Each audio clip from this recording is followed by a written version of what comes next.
ಮಹಾಧನುಸ್ಸಿನ ಗ್ರಹಣ, ಧಾರಣ, ತೋಲನ, ಆರೋಪಣಾದಿಗಳನ್ನು ಮಾಡಿದ್ದೇ ಆದರೆ ನನ್ನ ಮಗಳನ್ನು ಶ್ರೀರಾಮನಿಗೆ ಕೊಟ್ಟು ಮದುವೆ ಮಾಡುತ್ತೇನೆ ಎಂಬಂತಹ ಮಾತನ್ನು ಜನಕರಾಜ ಆಡ್ತಾನೆ. ಆ ಮಾತುಗಳನ್ನು ಕೇಳಿದಂತಹ ವಿಶ್ವಾಮಿತ್ರರು ಶ್ರೀರಾಮನಿಗೆ ಧನುಸ್ಸನ್ನು ತೋರಿಸು ಎಂಬುದಾಗಿ ಜನಕನಿಗೆ ಹೇಳುತ್ತಾರೆ. ವಿಶ್ವಾಮಿತ್ರರ ಆದೇಶದ ಹಾಗೆಯೇ ಜನಕರಾಜ ಗಂಧ ಮಾಲ್ಯಾದಿಗಳಿಂದ ಅಲಂಕೃತವಾಗಿರುವ ದಿವ್ಯವಾದಂತಹ ಶಿವಧನುಸ್ಸನ್ನು ತೆಗೆದುಕೊಂಡು ಬನ್ನಿರಿ ಎಂದು ತನ್ನ ಸಚಿವರಿಗೆ ಆಜ್ಞಾಪನೆಯನ್ನು ನೀಡುತ್ತಾನೆ. ಹೀಗೆ ಆಜ್ಞಪ್ತರಾದಂತಹ ಸಚಿವರು ಧನುಸ್ಸನ್ನು ತರಲು ಪಟ್ಟಣಕ್ಕೆ ಹೊರಡುತ್ತಾರೆ. ಸಚಿವರು ದೃಢಕಾಯರಾದ ರಾಜಭಟರಿಂದ ಆ ಮಹಾಧನುಸ್ಸನ್ನು ತೆಗೆಸಿಕೊಂಡು ಜನಕನ ಆಸ್ಥಾನಕ್ಕೆ ಬಂದರು. ದೀರ್ಘಾಕಾರವುಳ್ಳ ದೃಢಕಾಯರಾದ ಮಹಾತ್ಮರಾದ 5 ರಾಜಭಟರು 8 ಚಕ್ರಗಳಿಂದ ಕೂಡಿದ್ದಂತಹ ಆ ಧನುಸ್ಸಿನ ಪೆಟ್ಟಿಗೆಯನ್ನು ಬಹಳ ಕಷ್ಟಪಟ್ಟು ಎಳೆದು ತರುತ್ತಾರೆ. ಶೈವ ಧನುಸ್ಸಿನ ಲೋಹದ ಪೆಟ್ಟಿಗೆಯನ್ನು ಮಂಟಪಕ್ಕೆ ತಂದ ನಂತರ ಸಚಿವರು ದೇವ ಸದೃಶನಾದಂತಹ ಜನಕರಾಜನಿಗೆ ಹೇಳ್ತಾ ಇದ್ದಾರೆ, ಇದು ಅನೇಕ ರಾಜರುಗಳಿಂದ ಪೂಜಿಸಲ್ಪಟ್ಟ ದರ್ಶನ ಯೋಗ್ಯವಾದ ಮಹಾಧನುಸ್ಸಾಗಿದೆ. ಇದನ್ನು ನೀನು ರಾಮ ಲಕ್ಷ್ಮಣರಿಗೆ ತೋರಿಸಲು ಇಚ್ಛಿಸುವೆಯಾದರೆ ತೋರಿಸಬಹುದು ಎಂಬುದಾಗಿ.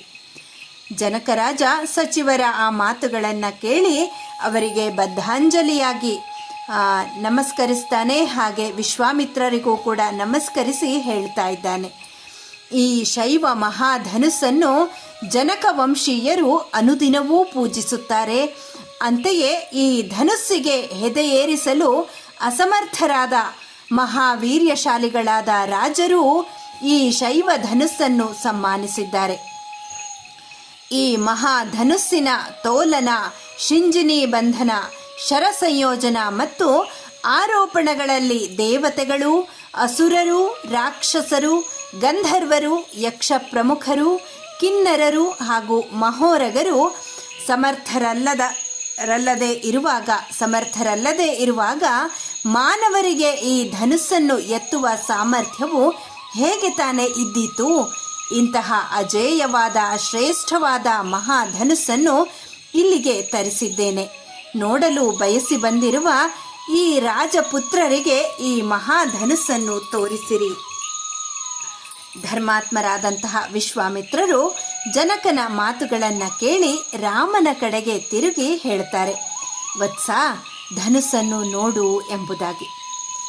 ಮಹರ್ಷಿಗಳಾದಂತಹ ವಿಶ್ವಾಮಿತ್ರರ ಆ ಮಾತನ್ನು ಕೇಳಿ ಶ್ರೀರಾಮನು ತಕ್ಷಣವೇ ಮೇಲೆದ್ದು ಧನುಸ್ಸಿನ ಪೆಟ್ಟಿಗೆ ಇದ್ದಲ್ಲಿಗೆ ಹೋಗಿ ಮುಚ್ಚಳವನ್ನು ತೆಗೆದು ಧನುಸ್ಸನ್ನು ನೋಡಿ ಹೇಳುತ್ತಾನೆ, ಪೂಜ್ಯರೇ, ಈ ದಿವ್ಯವಾದ ಧನುರತ್ನವನ್ನು ನಾನು ಮುಟ್ಟಬೇಕು ಎಂಬಂತಹ ಅಪೇಕ್ಷೆಯಾಗಿದೆ. ಸ್ಪರ್ಶ ಮಾಡಿದ ನಂತರ ಇದರ ತೋಲನ, ಪೂರಣ, ಶರಸಂಧಾನ ಮುಂತಾದವನ್ನು ಮಾಡಲು ಕೂಡ ಯತ್ನಿಸುತ್ತೇನೆ.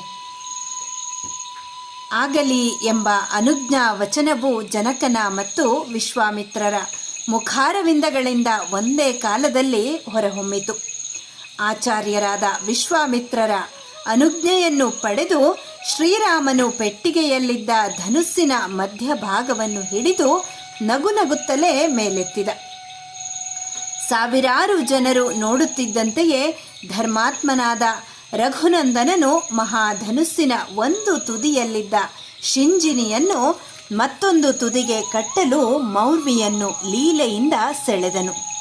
ನರಶ್ರೇಷ್ಠನಾದ ಮಹಾಯಶೋವಂತನಾದ ವೀರ್ಯವಂತನಾದ ಶ್ರೀರಾಮನು ಮೌರ್ವಿಯನ್ನು ಸೆಳೆದು ಕಟ್ಟಿ ಎಳೆದಾಗ ಆ ಧನುಸ್ಸು ಮಧ್ಯಭಾಗಕ್ಕೆ ಸರಿಯಾಗಿ ಮುರಿದು ಕೆಳಗೆ ಬಿತ್ತು. ಧನುರ್ಭಂಜನದಿಂದ ಸಿಡಿಲಿಗೆ ಸಮಾನವಾದಂತಹ ಘೋರ ನಿನಾದ ಉಂಟಾಯಿತು. ಪರ್ವತವು ಸೀಳಿ ಹೋಗುತ್ತಿರುವಾಗ ಭೂಕಂಪವು ಸಂಭವಿಸುವಂತೆಯೇ ಈ ಮಹಾಧನುಸ್ಸಿನ ಭಂಜನವಾದಾಗಲೂ ಕೂಡ ಭೂಕಂಪವಾಯಿತು. ಜನಕ ಮತ್ತು ವಿಶ್ವಾಮಿತ್ರರ ಹಾಗೆ ರಾಮ ಲಕ್ಷ್ಮಣರ ಹೊರತಾಗಿ ಜನಕನ ಸಭಾಮಂದಿರದಲ್ಲಿ ಇದ್ದ ಉಳಿದವರೆಲ್ಲರೂ ಧನುರ್ಭಂಜನದ ಘೋರ ಶಬ್ದವನ್ನು ಕೇಳಿದೊಡನೆಯೇ ಭಯಭ್ರಾಂತರಾಗಿ ಕೆಳಗೆ ಬಿದ್ದು ಬಿಡುತ್ತಾರೆ. ಕೆಲವು ಕ್ಷಣಗಳಾದ ನಂತರ ಮೇಲೆದ್ದು ಕುಳಿತ ಪ್ರಜೆಗಳಿಗೆ ನಿಜ ಸಂಗತಿಯನ್ನು ಹೇಳಿ ಸಂತೈಸಲಾಯಿತು. ಧನುಸ್ಸಿನ ತೋಲನ ಪೂರಣಗಳಲ್ಲಿ ಸಮರ್ಥರಾದವರು ಸಿಕ್ಕಿಯಾರೇ? ಸೀತೆಗೆ ಸ್ವಯಂವರವಾದೀತೆ ಎಂಬ ಜನಕರಾಜನ ಶಂಕೆಯು ಧನುರ್ಭಂಜನದಿಂದ ದೂರವಾಗಲು ಭಯದಿಂದ ವಿಮುಕ್ತನಾದ ವಾಕ್ಯಜ್ಞನಾದ ಜನಕನು ಬದ್ಧಾಂಜಲಿಯಾಗಿ ಮುನಿಪುಂಗವರಾದಂತಹ ವಿಶ್ವಾಮಿತ್ರರಿಗೆ ಹೇಳುತ್ತಾನೆ, ಮಹರ್ಷಿಗಳೇ, ದಾಶರಥಿಯ ಪರಾಕ್ರಮ ಎಷ್ಟು ಎಂಬುದನ್ನು ನಾನು ಕಂಡುಬಿಟ್ಟೆ. ನಿಶ್ಚಯವಾಗಿಯೂ ಇವನ ಪರಾಕ್ರಮವು ಅದ್ಭುತವಾದುದು, ಅಚಿಂತ್ಯವಾದುದು. ಇವನು ಇಷ್ಟು ಪರಾಕ್ರಮಿ ಎಂಬುದನ್ನು ನಾನು ನಿಶ್ಚಯವಾಗಿಯೂ ಯೋಚಿಸಿರಲಿಲ್ಲ. ನನ್ನ ಪ್ರಿಯ ಸುತೆಯಾದ ಸೀತೆಯು ಮಹಾಪರಾಕ್ರಮಿಯಾದ ದಶರಥನ ಮಗನಾದ ಈ ರಾಮನನ್ನು ಪತಿಯನ್ನಾಗಿ ವರಿಸಿ ಜನಕ ವಂಶಕ್ಕೆ ಕೀರ್ತಿಯನ್ನು ತರುತ್ತಾಳೆ. ಕೌಶಿಕರೇ, ಸೀತೆಯು ನನ್ನ ಪ್ರಾಣಗಳಿಗಿಂತಲೂ ಹೆಚ್ಚಿನವಳು. ವೀರ್ಯ ಶುಲ್ಕಕ್ಕೆ ವಿನಿಮಯ ರೂಪವಾಗಿ ಇವಳನ್ನು ಮದುವೆ ಮಾಡಿಕೊಡಬೇಕು ಎಂದಿದ್ದ ನನ್ನ ಪ್ರತಿಜ್ಞೆಯು ಸತ್ಯವಾಯಿತು. ಈ ನನ್ನ ಮಗಳನ್ನು ಈ ಕೂಡಲೇ ರಾಮನಿಗೆ ಕೊಟ್ಟು ಮದುವೆ ಮಾಡಬೇಕಾಗಿದೆ. ಹಾಗಾಗಿ ನಿಮ್ಮ ಅನುಮತಿಯನ್ನು ಪಡೆದ ನನ್ನ ಸಚಿವರುಗಳು ಈ ಕೂಡಲೇ ರಥದಲ್ಲಿ ಕುಳಿತು ಅಯೋಧ್ಯೆಗೆ ಪ್ರಯಾಣ ಮಾಡಲಿ. ವಿಪ್ರಶ್ರೇಷ್ಠರೇ, ನಿಮಗೆ ಮಂಗಳವಾಗಲಿ. ಒಡನೆಯೇ ಅನುಮತಿಸಿರಿ. ನನ್ನ ಸಚಿವರು ಅಯೋಧ್ಯೆಗೆ ಹೋಗಿ ಅಲ್ಲಿ ದಶರಥ ರಾಜನನ್ನು ಸಂಧಿಸಿ ವೀರ್ಯ ಶುಲ್ಕಳಾದಂತಹ ಸೀತೆಯನ್ನು ರಾಮನಿಗೆ ಕೊಟ್ಟು ವಿವಾಹ ಮಾಡುವ ವಿಷಯವನ್ನೂ ಮತ್ತು ರಾಮನು ತನ್ನ ಪರಾಕ್ರಮಾಧಿಕ್ಯವನ್ನು ಧನುರ್ಭಂಜನದಿಂದ ಪ್ರದರ್ಶಿಸಿದ ವಿಷಯವನ್ನು ಅವನಿಗೆ ತಿಳಿಸಿ ನಯ ವಿನಯಯುತವಾದಂತಹ ಮಾತುಗಳಿಂದ ಸಂತೋಷಪಡಿಸಿ ನನ್ನ ಪಟ್ಟಣಕ್ಕೆ ಕರೆತರಲಿ. ರಾಮ ಲಕ್ಷ್ಮಣರು ಮಹರ್ಷಿಗಳಾದ ವಿಶ್ವಾಮಿತ್ರರಿಂದ ಸುರಕ್ಷಿತವಾಗಿ ರಕ್ಷಿಸಲ್ಪಡುತ್ತಿರುವರು ಎಂಬ ವಾರ್ತೆಯನ್ನು ಕೂಡ ದಶರಥನಿಗೆ ಹೇಳಿ. ಈ ಶುಭವಾರ್ತೆಯನ್ನು ಕೇಳಿ ಪರಮ ಪ್ರೀತನಾಗುವಂತಹ ದಶರಥನನ್ನು ಶೀಘ್ರಗಾಮಿಗಳಾದಂತಹ ಈ ಸಚಿವರುಗಳು ಕರೆತರಲಿ.